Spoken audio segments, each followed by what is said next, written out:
para asatidzah, para bapak dan ibu sekalian, hafizoni wa hafizakumullah, bil khusus segenap pengurus Masjid Al-Manar yang semoga pengurusnya dan jamaahnya semoga semuanya saja selalu dalam naungan rahmat, barokah, perlindungan serta bimbingan Allah Subhanahu wa taala. Amin Allahumma amin insyaallah. Allahumma inna nas'aluka ilman nafi'ah wa rizqan thayyiban wa amalan mutaqabbala wa fatahallahu alaina futuhal arifin. Allahumma inna na'udzubika min ilmin la yanfa' wa amalin la yurfa' wa qalbin la yakhsha' wa du'a'i la yusma'. Allahumma ati anfusana taqwaha wa zakkiha anta khairu man zakkaha anta waliyuha wa maulaha. Amin Allahumma amin insyaallah. Karena masih dalam suasana Syawal, saya ingin sampaikan taqabbalallahu minna wa minkum. Semoga Allah terima amal ibadah kita, wabil khusus selama bulan Ramadan kemarin, sehingga mudah-mudahan saat ini dan seterusnya kita digolongkan oleh Allah dalam golongan hamba-hambanya yang muttaqin. Amin Allahumma amin insyaallah. Para jamaah sekalian, hafizani wa hafizakumullah, masih melanjutkan kajian kita tentang kitab At-Tadhkirah karya Al-Imam Al-Qurtubi rahimahullah rahmatan wasi'ah wa rahimallahu ulama al-muslimin.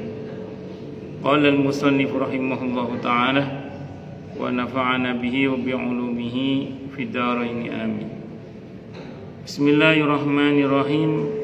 Babun ay hadza babun, ini adalah bab menerangkan tentang yukhtaru lil mayyiti qaumun salihuna yakunu ma'ahum. Bab menerangkan tentang dipilihkan untuk mayit satu kaum yang soleh, agar si mayit tadi berada bersama orang-orang yang soleh tadi. Kalau kemarin kita membahas tentang keutamaan memilih kuburannya di tanah suci Mekah atau Madinah, atau di tanah suci yang lain seperti di Masjidil Aqsa dan sekitarnya, di Tursina dan sekitarnya, maka termasuk juga yang menjadi anjuran di dalam Islam adalah memakamkan jenazah itu di area pemakaman di mana di dalamnya banyak orang-orang yang soleh. Para jamaah sekalian, hafizani wa hafizakumullah, cuman yang perlu kita catat dengan baik, baik pembahasan yang kemarin maupun pembahasan yang hari ini semua adalah faktor-faktor eksternal sebenarnya. Faktor-faktor eksternal ini apa ya istilahnya, itu tidak bisa diandalkan lah kalau bahasa sederhananya. Karena kan pada saat kita meninggal, walaupun kita berwasiat agar dimakamkan di mana misalnya, ujung-ujungnya kan ya kembali kepada yang masih hidup. Dan lagi pula yang paling menentukan nasib kita setelah kematian terutama itu adalah pastinya Allah. Namun Allah memberitahukan kepada kita melalui lisan yang mulia Nabi-Nya Muhammad SAW, itu ya amal kita gitu. Karena yang pasti menemani kita itu amal kita. Kalau dalam hadis Sahih Muslim disebutkan, ketika seseorang itu meninggal dunia, 3 yang mengantarkannya, 2 kembali, 1 menetap. 2 yang kembali itu keluarganya dan hartanya. Yang menetap itu adalah amalnya. Maka yang harus kita fokuskan adalah bagaimana kita sendiri ini menjadi orang yang soleh gitu. Jadi jangan sekedar tadi berharap dimakamkan di pemakaman di mana di dalamnya banyak orang solehnya, tapi berusahalah kita ini menjadi pribadi yang soleh. Karena itu yang internal. Kalau yang ini kan eksternal sebenarnya. Nah, faktor-faktor eksternal ini semacam ya faktor pendukung lah, yang dengannya tentu dengan izin Allah kita bisa mendapatkan syafaat. Tentu saya ulang semua dengan izin Allah Subhanahu wa ta'ala. Tapi saya ulang sekali lagi, ini faktor-faktor eksternal. Sepatutnya lah kita ini lebih fokus kepada faktor internal itu. Nah, sebagaimana ketika seseorang yang menemukan gelap dalam satu situasi, bisa jadi, dan dia mencoba mencari cahaya, padahal bisa jadi dialah cahayanya. Ketika kemudian diharapkan di tengah-tengah masyarakat yang gelap itu ada sang pencerah, kita sibuk tolah-toleh siapa sang pencerahnya. Bisa jadi kitalah sang pencerahnya itu. Makanya kita ini secara prinsip, saya ulang, kalau kita bicara faktor internalnya ya kita yang harus berusaha menjadi pribadi yang soleh itu. Nah, agar dengan kesalehan kita itu dengan izin Allah menular kepada sekitar kita, karena kita punya semangat menularkan kesalehan itu paling enggak kepada orang-orang di sekitar kita, terutama keluarga kita, orang-orang di sekitar kita. Nah, itulah saya ulang sekali lagi, ini faktor internalnya itu yang perlu kita bangun sebenarnya. Namun ini menjadi pembahasan di kalangan para ulama, karena ini bagian dari faktor eksternal yang memang ini semacam faktor pendukung lah, faktor pendukung.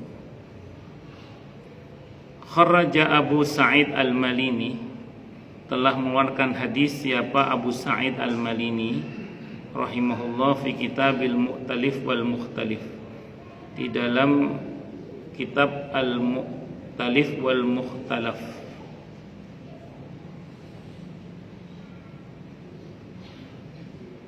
Ini kalau enggak Al-Mu'talaf wal Mukhtalaf, Al-Mu'talif wal Mukhtalif atau Al-Mu'talif wal Mukhtalif. Wa Abu Bakar Al-Kharaiti, dan Abu Bakar Al-Kharaiti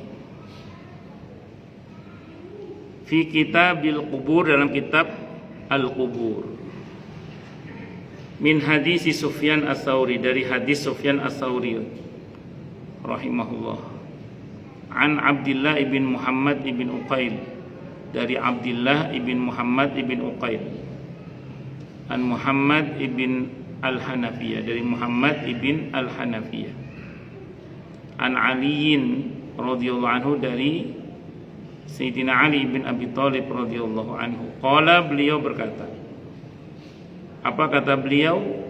Amarona, telah memerintahkan kepada kami, siapa Rasulullah Muhammad sallallahu alaihi wasallam, an-nudfina, agar kami memakamkan, mautana, orang yang mati di antara kami, wasata qaumin solihina, di tengah-tengah kaum yang soleh.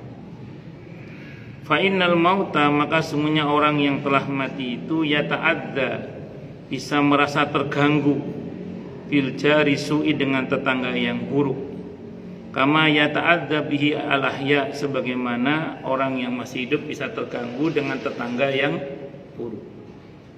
Jadi diperintah untuk memakamkan jenazah di pemakaman, di tengah-tengah pemakaman orang-orang yang soleh, karena orang yang sudah mati itu bisa terganggu dengan tetangga yang buruk, sebagaimana saat hidupnya dia terganggu dengan tetangga yang buruk. Yang menjadi pembahasan begini sebenarnya ya, itu yang di kuburan itu kan kuburan, Ustaz, bukan alam kubur. Alam kubur kan beda dengan kuburan. Jawabannya betul. Yang kalau kita ziarah itu kuburan, hissi, fisik gitu. Alam kubur itu alam akhirat. Sudah kita bahas kemarin bahwa alam barzah itu gerbang awal akhirat. Jadi masuknya sudah dimensi ukhrawi. Kalau kuburan yang kita ziarah itu duniawi, itu dunia, itu masih dunia. Beda. Walaupun jejer itu apa? Berdampingan. Kalau kita dimensi ukhrawinya ya, walaupun berdampingan kuburannya, suami istri lah misalnya, tapi kalau frekuensinya beda, tidak ketemu. Hadisnya riwayat Ibnu Mubarak. Kalau di kitab ini hadisnya hasan. Kalau kata Syekh Albani sahih malah hadisnya. Ketika ada seseorang yang meninggal dunia baru sampai di alam barzah, ruhnya baru sampai di alam barzah, maka keluarganya min ahli rahmah itu pada berkumpul menyambut kedatangan ruh yang baru datang dari alam dunia itu. Di antara mereka nggak sabar ingin nanya, yang lain mencegah, jangan, biarkan, dia baru datang dari perjalanan yang cukup melelahkan. Rupanya perjalanan dari alam dunia ke alam barzah itu cukup melelahkan, karena sakaratul maut sendiri itu sudah cukup melelahkan dan menyakitkan. Selang berapa waktu kemudian mulailah mereka bertanya, bagaimana kabar si fulan, bagaimana kabar si fulana. Maka orang ini mengabarkan. Setelah mengabarkan, orang ini bertanya kepada yang sudah meninggal lebih lama. Kata orang yang baru meninggal berkata begini, mana si fulan, kok nggak ada di sini?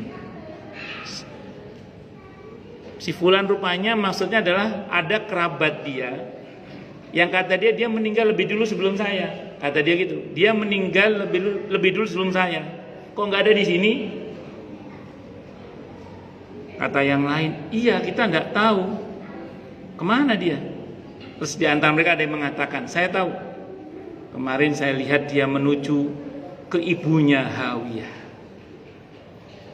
Jadi keluarga sekalipun di alam barzah itu, andaikan kuburannya dijejer gini, didampingin, itu kalau frekuensinya beda, satu dirahmati, satu diazab, itu tidak ketemu.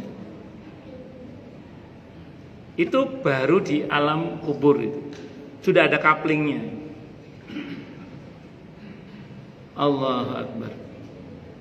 Nah, terus muncul pertanyaan tadi, kenapa dalam riwayat yang ini yang kita baca tadi itu kok sedikit banyak ada pengaruh itu, sedikit banyak ada pengaruh antara tetangga yang buruk yang diadab itu dengan orang yang baik-baik saja tadi itu.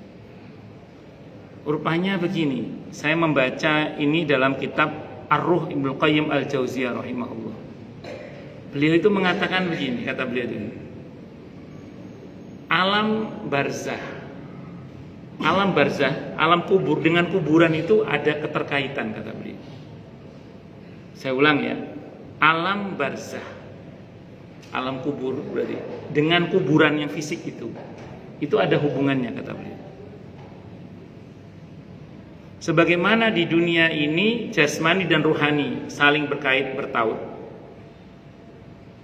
Panjenengan sedih berlebihan, itu kan ruhani itu. Yang kena lambungnya, mungkin apa itu? Nah, itu ruhani kena ke jasmani. Panjenengan makan yang haram, itu berdampak ke ruhani. Jadi aksi ruhani kadang berdampak ke jasmani, aksi jasmani kadang berdampak ke nopo ruhani. Dulu wong wedok wayu ke syahwat atau nopo diliarkan jelalatan, itu pasti berpengaruh ke ruhani. Padahal itu kegiatan jasmani, tapi itu berpengaruh. Nah, kata Ibnu Qayyim Al-Jauziyah itu saling berkait bertaut. Itu seperti matahari dan cahayanya. Di bumi ini kita merasakan cahaya matahari itu, walaupun sejatinya matahari itu berada di langit kesekian, misalnya. Jaraknya sekian juta tahun cahaya misalnya. Pokoknya aduh lah. Tapi itu saling berkait bertaut. Itu kalau kata para ulama. Barangkali yang bisa menjelaskan lebih jelas lagi itu hadis tentang Isra dan Mi'rajnya Nabi kita Muhammad sallallahu alaihi wasallam. Hadisnya ada di Bukhari, ada di Muslim. Nabi kita Muhammad sallallahu alaihi wasallam dalam perjalanan Isra itu melihat Nabi Musa berada di kuburannya, di kuburan di bumi itu maksudnya. Karena beliau melintasi kuburnya Nabi Musa alaihissalam. Kata Nabi Musa sedang sholat di kuburnya. Nabi Musa sedang sholat di mana? Di kuburnya. Tapi kita tahu di hadis Mi'raj itu juga Nabi ketemu Nabi Musa di langit ke-6 atau langit ke-7. Rawinya beda-beda. Ada dua riwayat. Ada yang mengatakan di langit ke-6, ada yang mengatakan di langit ke-7. Itu sama-sama Nabi Musa itu. Yang di kuburan yang Nabi ziarah, yang Nabi lewati itu ya, itu Nabi Musa. Yang ketemu di langit ke-6 dan ke-7 itu ya Nabi Musa. Ya tentu ini nggak bisa sesederhana yang kita tidak bisa menggunakan konsep dunia untuk menjelaskan ini. Namun begitulah berita gaib yang sampai kepada kita dalam riwayat yang sahih tentang masalah ini. Jadi artinya sedikit banyak yang di samping yang diadab itu ya dampak dari adabnya itu yang mengganggu yang di sampingnya, yang baik-baik saja itu. Walaupun keberadaannya di alam barzahnya sana mungkin ya tentram, damai. Kenapa? Karena termasuk orang-orang yang dirahmati oleh Allah. Tapi sedikit banyak ini akan terjadi gangguan-gangguan, karena bagaimanapun juga apa yang ada di bumi terkait dengan kubur tadi itu ya sedikit banyak berdampak kepada yang ada di sampingnya itu. Walaupun hakikatnya kalau di iliin sana dia termasuk orang-orang yang dirahmati, tentu ya dia tenang-tenang saja. Ini bukan berarti terus kemudian dia ikut diadab, bukan. Tapi terganggu oleh adab yang terjadi pada yang ada di sampingnya. Ini menurut riwayat yang ada di sini ya. Ini wallahu a'lam bishawab. Itulah kenapa kemudian khusus makam muslim tidak boleh campur dengan orang-orang kafir misalnya. Khusus makam kaum muslimin tidak boleh dicampur dengan orang-orang kafir misalnya. Allahu Akbar. Wa an Ibnu Abbas, dan cerita dari Ibnu Abbas radhiyallahu anhuma, anin nabiyyi, dari nabi kita Muhammad sallallahu alaihi wasallam, qala, beliau bersabda, idza mata li ahadikum al-mayyitu, apabila telah mati bagi salah seorang di antara kalian apa al-mayyitu, seorang mayit, yang orang yang telah mati, fahasinu, maka perbaikilah kafanahu, kafannya, wa ajilu injaza wasiyatihi, dan segerakanlah mengeksekusi wasiatnya, wa amiqu lahu fi qabrihi, dan perdalamlah untuknya kuburannya, wa jannibuhu jarasu, dan jauhkanlah dia dari tetangga yang buruk. Kila, dikatakan, ya Rasulullah, wahai Rasulullah, wa hal yanfa'ul jarul salihu fil akhirah, apakah bermanfaat tetangga yang soleh di akhirat? Qala, Nabi bersabda, hal yanfa'u fid dunya, apakah bermanfaat dia di dunia? Qalu, sahabat menjawab, na'am, nggih, iya. Qala, Nabi bersabda, kadzalika yanfa'u fil akhirah, sebagaimana di dunia dia bermanfaat, maka di akhirat pun dia juga bermanfaat. Dzakarahu Az-Zamakhsyari, telah menyebutkan riwayat tersebut siapa? Imam Az-Zamakhsyari rahimahullah fi kitab Rabiul Abrar, dalam kitab Rabiul Abrar. Wa kharajahu Abu Nuaim, dan telah mengeluarkan hadis tersebut siapa? Abu Nuaim Al-Hafidh, bisnadi, dengan sanadnya, min hadisi Malik ibn Anas, dari hadisnya Malik ibn Anas rahimahullah, an ammihi, dari pamannya Nafi' ibn Malik, an abihi, dari bapaknya, an Abi Hurairah, dari Abi Hurairah radhiyallahu anhu, qala, beliau berkata, qala, bersabda siapa? Rasulullah sallallahu alaihi wasallam, apa sabdanya? Idfanu mautakum wasata qaumin salihina fa innal mayyita yata'adza bil jarisu. Ini bisa adfinu, makamkanlah, mautakum, orang yang mati di antara kalian, wasata qaumin salihina, di tengah-tengah kaum yang saleh, fa innal mayyita, maka sungguhnya mayit, yata'adza, bisa merasa terganggu, bil jarisu, dengan tetangga yang buruk dalam hal ini. Dalam riwayat yang kita baca tadi, yang pertama kita diperintah untuk memperbaiki kafan si mayit. Jadi kita nggak boleh ya punya pikiran, alah ntar juga hancur, beli kain mori yang murah-murah aja lah, yang masalah. Jangan, kalau kita mampu beli yang bagus, beli yang bagus. Tidak dituntut yang paling bagus, tidak dituntut yang paling mahal, tapi yang bagus. Nah, monggo sing ahli janais ngertilah merek mori yang saya ini ngertos. Nah, jadi nun sewu nggih, jangan mentang-mentang cuma untuk orang mati aja nanti juga hancur, belikan kain mori yang biasa-biasa, jangan. Tetap belikan kain mori, kain kafan yang bagus. Dalam hadis Sahih Muslim itu diperintahkan demikian diantaranya. Nah, jadi ini bagian dari mengamalkan firman Allah, laqad karramna bani Adam. Sungguh telah kami muliakan bani Adam itu. Jadi ini bagian dari memuliakan bani Adam. Hatta sudah mati sekalipun jenazah itu kita muliakan, karena itu perintah Allah untuk memuliakan bani Adam. Saya ulang, nggak harus yang mahal, nggak harus yang paling mahal maksud saya, nggak harus yang paling bagus, nggak harus. Yang penting yang bagus. Karena agama ini memerintahkan yang baik itu. Ya kalau mampu nggih monggo silakan. Nah, terus kemudian yang kedua, kita diperintah untuk mensegerakan menjalankan wasiatnya. Kalau ada wasiat. Kalau mau urutan lengkapnya, tentu untuk proses, untuk tahapan orang yang sudah meninggal itu yang pertama dikeluarkan biaya pemakamannya. Dikeluarkan biaya pemakamannya. Kemudian yang kedua dibayar hutangnya. Hutang dulu, bukan wasiat, hutang. Kata Ibnu Abbas radhiyallahu anhuma ketika menjelaskan firman Allah di surah An-Nisa ayat 11 itu, min ba'di wasiyati yusi biha audain itu, kata beliau, walaupun wasiat disebut pertama kali, tapi Nabi prakteknya hutang dulu baru wasiat. Dan Nabi yang paling paham Al-Quran.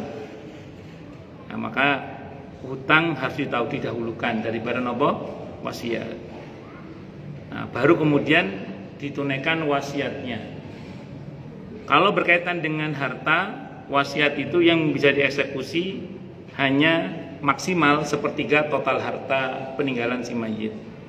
Kalau wasiatnya melampaui sepertiga dari peninggalan si mayit, maka yang dieksekusi hanya sepertiga itu aja. Kecuali, kalau dalam kitab takrib disebutkan, kecuali kalau seluruh ahli waris sepakat. Dalam kitab Fathul Qarib disebutkan, kecuali kalau seluruh ahli waris sepakat, boleh wasiat yang lebih dari sepertiga dieksekusi itu, asal seluruh ahli waris sepakat. Itu dalam kitab Fathul Qarib disebutkan demikian. Nah, terus kemudian setelah wasiat baru dibagi warisnya. Nah, itu urutannya begitu.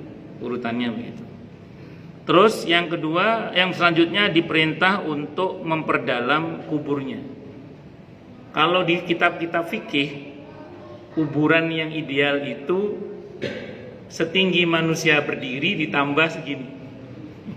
Aslinya itu. Kalau di fikih-fikih itu, fikih-fikih klasik itu. Jadi galinya itu orang berdiri, orang yang normal, standar normal, ditambah segini. Kalau di Jazirah Arab sana, insya Allah tidak ada masalah dengan air, insya Allah. Kalau kita segitu keluar air, Pak, insya Allah. Nah, makanya di kita kadang nggak terlalu dalam. Satu dulu ya. Yang kedua, sependek yang saya pahami di Jazirah Arab itu ada potensi maling kain kafan. Jadi dulu di masa Nabi dan para sahabat itu ada spesialis maling kain kafan, Pak. Karena kain itu barang mahal dulu itu. Sing bagian nyolong kain kafan nggih wonten. Tidak untuk jimat, Pak. Di Jawa Timur itu yang begitu itu. Di daerah saya itu ada orang-orang tertentu kalau mati hari tertentu ditunggoni, Pak. Lek gak, dicepek itu, kain morinya itu. Nggih, diambil tuh kain kafannya untuk mbok ya apa gak paham aku itu. Lah ini tidak untuk jimat, memang untuk pakaian itu. Sampai ada riwayat yang mengatakan suatu saat pas ngambil nyolong kain kafan, ternyata jadi gadis cantik kayak maling ya kemelecer itu. Dan seterusnya Anda baca sendiri lah. Makanya suruh diperdalam dulu. Nah, terus yang ketiga antisipasi binatang buas. Binatang buas. Nah, kalau dalam konteks sekitaan yang notabene insya Allah kalau terlalu dalam di samping potensial keluar air, dan yang kedua di kita insya Allah tidak ada lah maling kain kafan tadi itu insya Allah.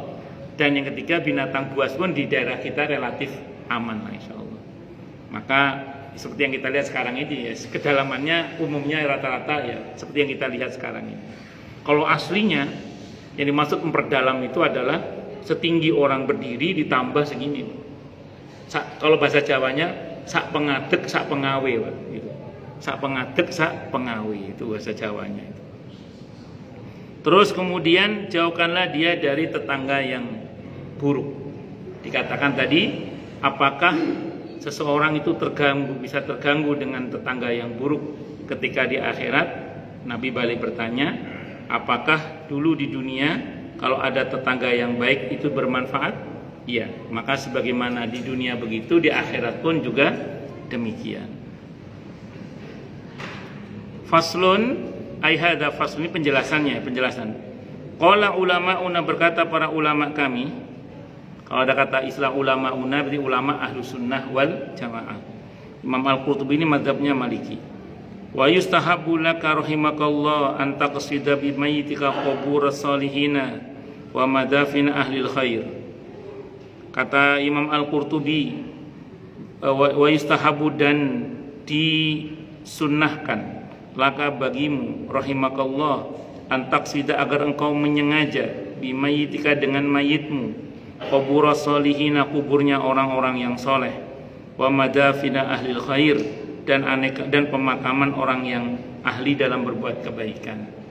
Itu kalau bisa, kalau bahasa kita kalau bisa diupayakanlah mayit kita, keluarga kita yang meninggal itu dimakamkan di pemakaman di mana di dalamnya banyak orang-orang solehnya, di mana di dalamnya itu banyak orang-orang yang ahli dalam berbuat kebaikan.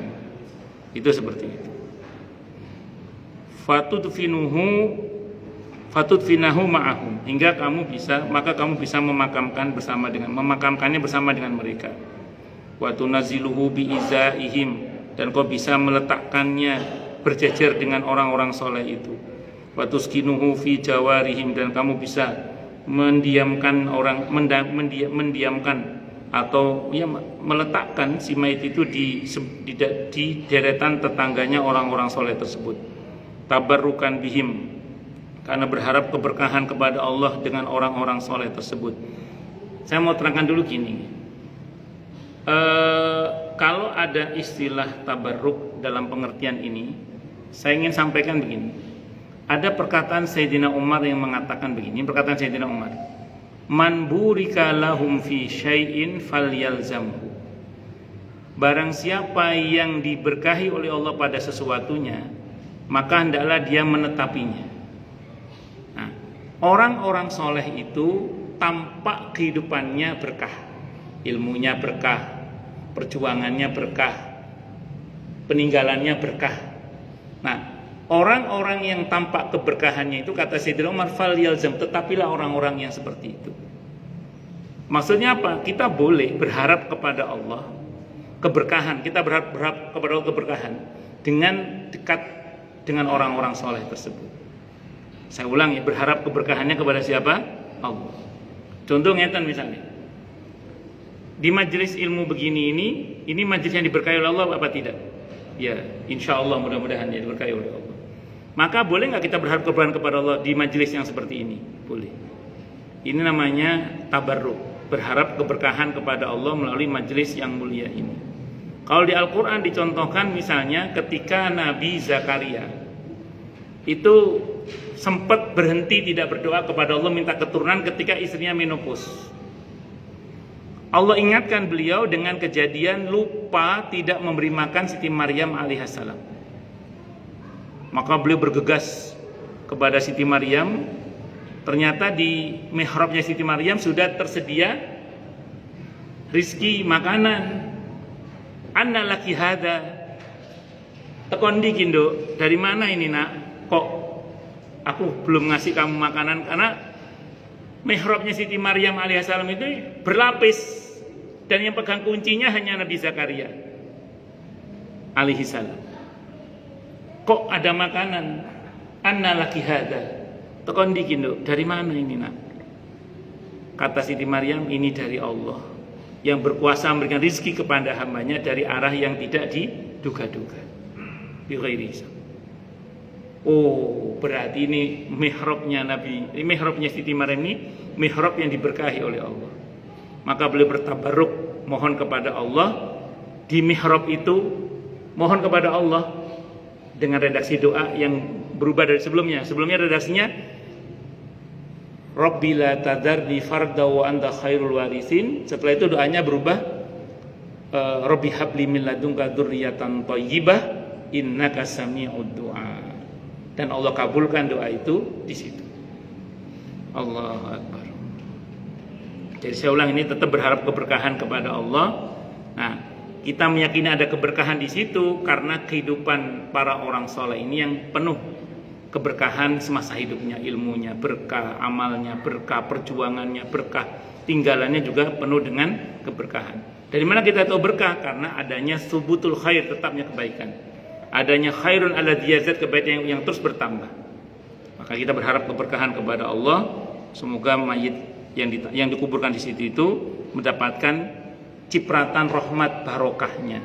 Kalau bahasa sederhananya, sebagaimana adab itu berdampak, rahmat juga berdampak. Sebagaimana adab berdampak, barokah juga berdampak. Kanan kiri itu kena semua.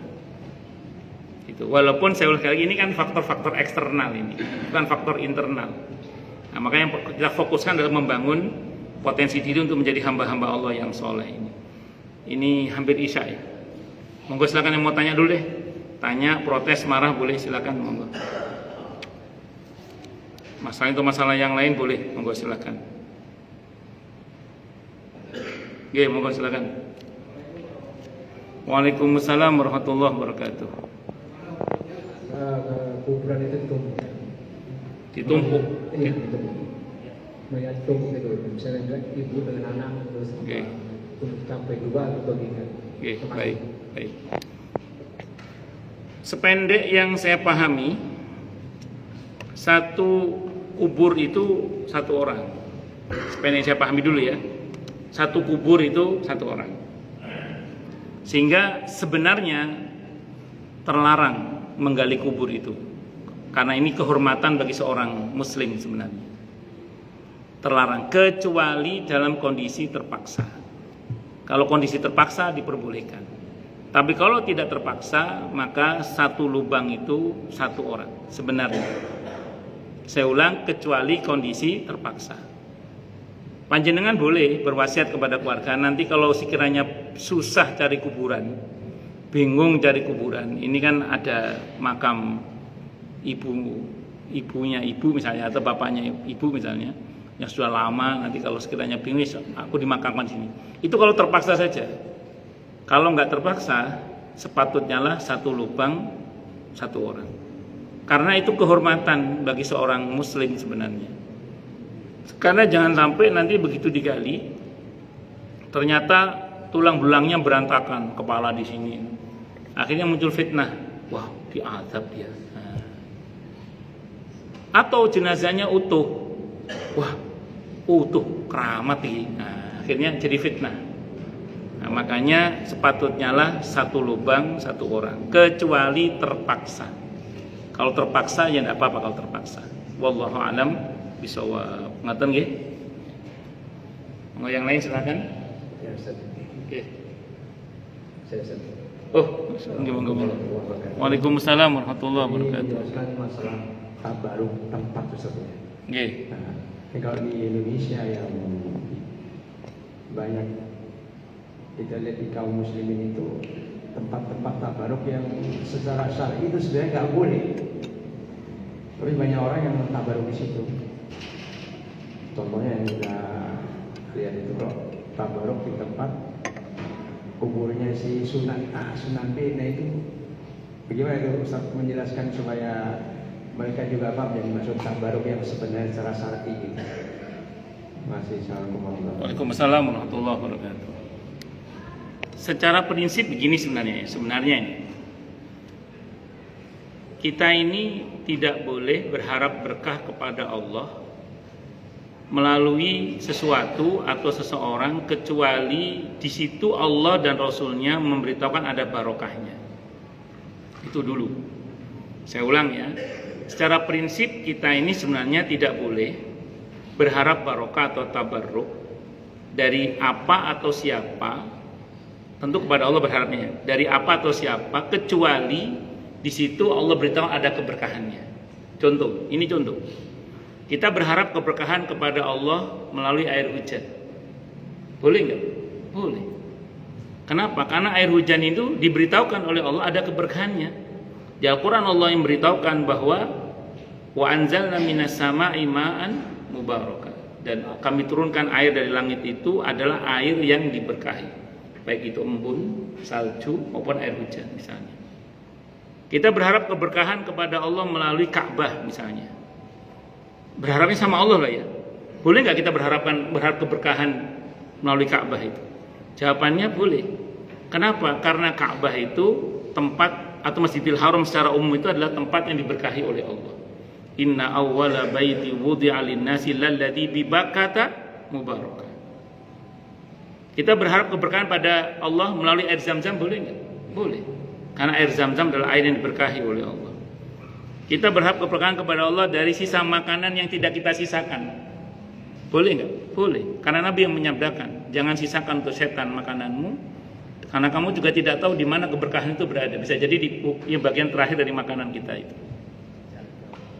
Nah, maka secara prinsip pada selain hal yang di situ Allah dan Rasulnya tidak menyebutkan ada keberkahan, sebenarnya kita tidak sepatutnya memohon keberkahan pada sesuatu atau siapa itu. Nah, kecuali memang kita tahu bahwa Allah dan Rasulnya memberitahukan adanya keberkahan di situ.